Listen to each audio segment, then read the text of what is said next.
Hey everyone, excited for another deep dive.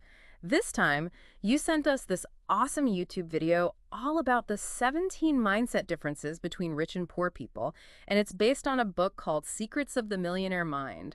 Should be pretty interesting, right? Yeah.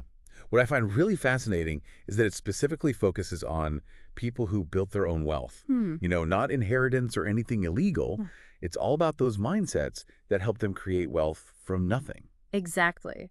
It's almost like saying poor isn't about how much money you have in the bank. It's a whole way of thinking. Yeah. And the video creator actually talked about their own experiences with poverty, so they definitely know what they're talking about. Right. Okay, so first up, thinking big versus thinking small. They use this great example of spending like hours just to save a tiny bit of money. Have you ever been there? Oh, absolutely. Like driving way out of your way for slightly cheaper gas. Yeah, totally. Or spending a ton of time clipping coupons to save like 50 cents. But it really makes you think, doesn't it? For sure. And I think that really illustrates how someone with a poor mindset might not be valuing their time appropriately. A rich mindset, on the other hand, focuses on maximizing the value of each hour. So instead of obsessing over saving a few pennies, we should be asking ourselves, how can I make the most of this hour? That kind of leads into the next point about getting paid for results, not for time. Oh yeah, that's a big one. The video actually compares it to watching, well, this YouTube video. Interesting. You're here for the quality of the information, not because of how long it took to put together. It's about delivering value. Right, right. And I'm sure this video took a lot of effort to make, but we're focused on what we're getting out of it, the content, not the hours spent editing or filming. Exactly. It's about the results. So, like, in our own lives, are we getting paid for the value we bring to the table or just for showing up? That's the question, isn't it? And Hmm. shifting to that results-oriented mindset can be really powerful. Now, let's move on to the both mentality versus that either-or thinking. Okay, yeah. The video had some really fun examples to illustrate this, like choosing between a career and family or business and pleasure. It is a bit of a tricky one, isn't it? Oh, I loved the blonde versus brunette example. Yeah. Hilarious. But it really highlights a serious point. It does, yeah. It gets to the core of that abundance mindset. The rich mindset truly believes there's enough success, happiness, resources, everything really to go around. But the poor mindset, well, it often gets stuck in this scarcity trap. It's like there's Mhm. not enough to go around. So are we stuck thinking it's always either? Hmm, that's a good question. Something to think about. Definitely. Okay, so I found the fourth point super interesting, focusing on opportunities instead of obstacles. The video creator mentioned how people would always immediately jump to how their new ideas would fail. It's so easy to get caught up in the potential downsides, isn't it? But with a rich mindset, you see the potential where others see problems. It's not about ignoring the challenges. It's more about focusing on the opportunity. Where do you think fear might be stopping you from seeing those potential opportunities? Oh, that's a good one to reflect on. Fear can definitely be a roadblock. Okay, next up is something that really resonated with me. The people you surround yourself with. The video used that great analogy, fly with eagles, not ducks. Oh, yeah. Love that one. Being around successful people, even if it's just virtually through books or videos like this one, can make a huge difference in how you think. It's true. And it's not about copying them exactly. It's about learning from their experiences and seeing how they do things. Absolutely. And adopting those successful strategies. Yeah, exactly. I've also heard that saying, it's not about who you know, it's about who knows you. What are your thoughts on that? Interesting point. It really highlights how important it is to build genuine relationships. Making yourself known for the value you offer. Right. And networking shouldn't be about using people. It's about those mutually beneficial connections, creating win-win situations. Totally agree. So the sixth mindset shift is all about clarity, knowing what you want and taking action. I really laughed at that sandwich analogy in the video. It was a funny way to show the difference between, those vague desires and specific goals. Oh, yeah, that was a good one. I actually still remember it. Right. So good. Yeah, and it really emphasizes that need to be super clear about what you want. It's not enough to just say, I want to be rich. Right. You have to define what that looks like for you. Yeah. Break it down into those smaller goals and then actually create a plan to achieve them. So specificity is key. And this actually leads perfectly into point number 7, self-promotion. The video really argues that if you truly believe in what you offer, promoting it is a responsibility, not something to be ashamed of. Right. Think about it. We're always selling in some way. Interesting. Whether we're trying to convince a friend to watch a movie or negotiating a price for something, it's about getting comfortable promoting our own value and sharing those skills with the world. I think that's something a lot of people struggle with, though. Yeah, I agree. But it makes sense, doesn't it? If you don't believe in yourself and what you bring to the table, how can you expect anyone else to? So true. Now, the eighth point is all about self-creation versus the victim mentality. The video had this powerful image of rich people being in the driver's seat of their lives and poor people feeling like passengers. It's kind of like that saying, you are the captain of your own ship. You get to choose your course. Exactly. It's about taking responsibility, Right. right? Focusing on what you can control, Yeah. making those choices that align with your goals. Right. Do you think there are times when it's easy to slip into that passenger mentality? What are some ways to stay in the driver's seat, even when life throws you a curveball? Oh, that's a great question. Definitely something we all face. I think for me, it's about remembering to take a step back. Sometimes you just need to reassess. That helps me regain that sense of being in control. That makes sense. And speaking of taking control, let's move on to money management.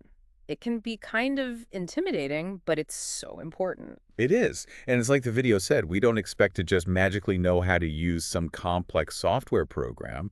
So Mm. why should managing money be any different? Right. It's definitely a skill that needs to be learned and practiced. Totally agree. We spend so much time learning other things, but sometimes we neglect the one skill that can really make a difference in our lives. Managing our finances. It's like we're setting ourselves up for trouble. Yeah, it's true. The video creator actually shared some specific advice about setting up multiple bank accounts. Oh, yeah. Yeah, Yeah. for different purposes, like having a fun account so you don't feel deprived. I like that. It's about finding that balance, It right? is. Enjoying life, but still being responsible. Exactly. Okay, this next point was a big one for me. Being bigger than your problems.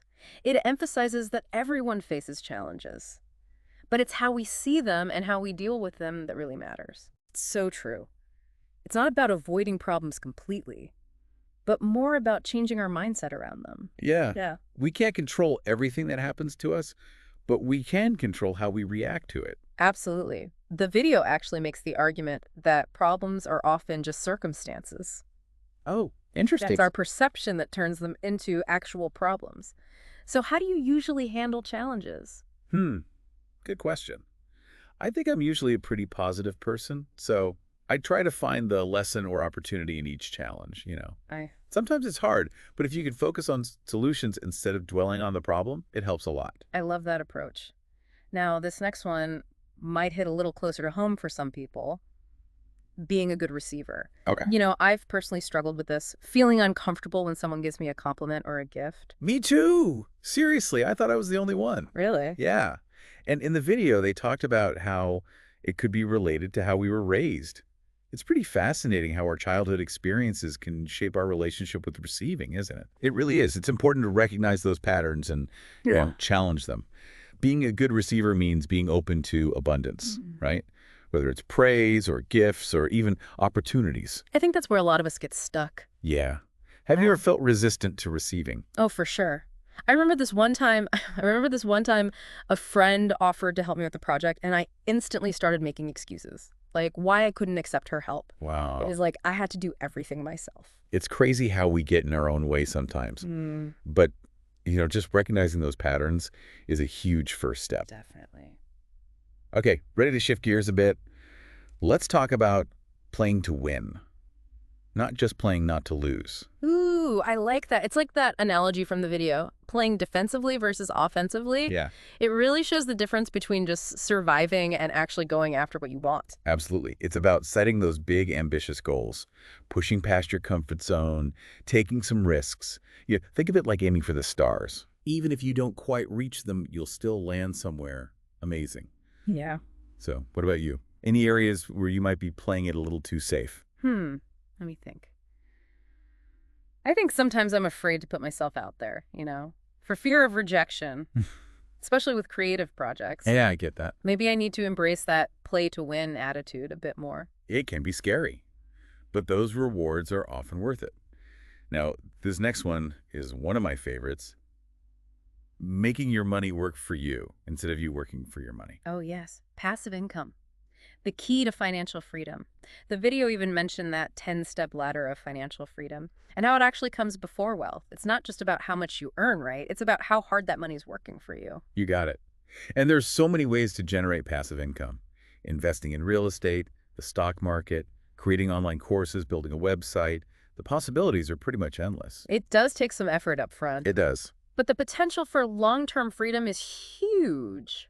Huge. It's like planting those seeds. They'll keep growing and producing even when you're not actively tending to them. I love that analogy.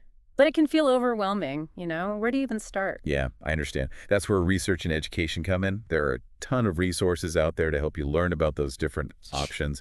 And then you can figure out what really interests you, what fits your skills. Makes sense. Okay, speaking of financial awareness, the next point is all about focusing on your net worth, not just your salary.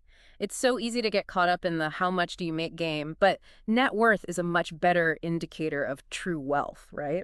It really is. Net worth takes into account both your assets, what you own, and your liabilities, what you owe.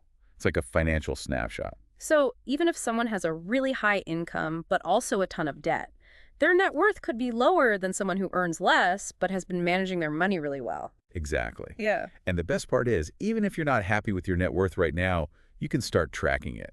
Make those choices that will improve it over time. Take control of your financial future. Love it. Okay, mindset shift number 15 is about taking action even when you're feeling scared. This is where it all comes together. Right. The video talked about that manifestation formula Yeah. and how fear can be a huge blocker. It's like that saying, feel the fear and do it anyway. Sometimes the best things come from taking those leaps of faith, but how do you get past that fear and actually take the first step? Well, first you got to recognize that fear is completely natural. Okay. It's okay to feel it, but don't let it stop you. Yep. Break those goals down into smaller steps and just focus on taking one action at a time. It's like creating that momentum, right? Once you start moving, it's easier to keep going. Exactly. All right, let's move on to continuous learning and growth. Such a crucial mindset, right, for any area of life. The world is changing so fast, we need to be adaptable, open to new things. That's why the video cautions against thinking you already know everything. I love that quote from Socrates. The only true wisdom is in knowing you know nothing. It's such a great reminder to stay humble, be curious, and welcome those new ideas. So true.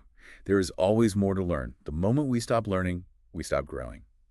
And finally, we've reached mindset shift number 17. Admiring, not resenting, the success of others. Yeah, that's a tough one, especially now with social media and all those perfect highlight reels. It's easy to fall into comparison and envy. But the video reminded us that we usually don't know the whole story. Right. We don't see the struggles, the sacrifices, the setbacks behind someone's success. It's a good reminder to focus on our own journey. Celebrate the wins of others without letting comparison steal our joy. Exactly. Instead of seeing success as a zero-sum game, what if we shifted to a mindset of abundance? There's enough for everyone. And by actually celebrating the achievements of others, we might even open ourselves up to more abundance in our own lives. Wow, that was quite a journey. All these different mindset shifts. It's amazing how much we can learn from a single YouTube video. It is, isn't it? And it shows how powerful information can be. We really need to be mindful of the content we consume. Totally. So as we wrap up this deep dive, we want to leave you with a question. If you could implement just one of these 17 mindset shifts today, which would it be and why? Even more importantly, what's one small action you can take right now to start making that shift a reality? Remember, even small changes can create massive results over time. Absolutely. It's not about doing everything perfectly right away, just taking those consistent, intentional steps forward. Until next time, everyone, keep on diving deep.